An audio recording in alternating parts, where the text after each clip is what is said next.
আসসালামু আলাইকুম বন্ধুরা, এই ভিডিওতে আমি আপনাদেরকে শেখাবো চাঁদা দিয়ে কিভাবে আপনারা নৌকা আঁকবেন। অনেক সোনামণিরা হাত দিয়ে সরাসরি নৌকা আঁকতে পারে না, এজন্য তাদের উদ্দেশ্যে আমি শেখাচ্ছি কিভাবে চাঁদা দিয়ে নৌকা আঁকতে হয়।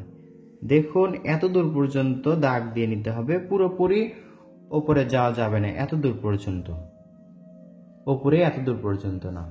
এরপর কি করতে হবে আমাদেরকে, দেখুন এখান থেকে, এই তো এখান থেকে এইভাবে ঢেউ আঁকতে হবে। আবার কি করতে হবে, এখান থেকে ঢেউ আঁকতে হবে, আবার এখানে ঢেউ, শেষ। এরপর এখান থেকে এভাবে ভাঁজ করে এই দাগের সাথে মেলাতে হবে। একই রকম করে অপর পাশেও এটার সাথে মেলাতে হবে। এই দাগটা এখন ডাবল করতে হবে।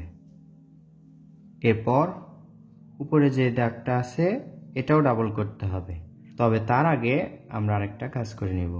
এখান থেকে দেখুন এইভাবে করে এখানে লাগবে, আমরা নৌকার ছইটা আগে আঁকবো। এতে দেখুন লেগে দিলাম। এখন আমরা এই দাগটা ডাবল করব। এখান থেকে এটাও ডাবল করব, এই পাশ থেকে এটা ডাবল করে দিব।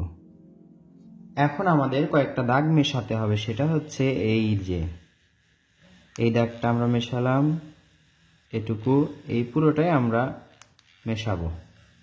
পানি দেওয়ার সুবিধা হলো আমাদের এই দাগ থাকার কারণে এই দাগটাও মিশে যাবে। পেন্সিল দিয়ে যদি এই দাগটা আরেকটু বের করে দিই সুন্দর হবে। দেখুন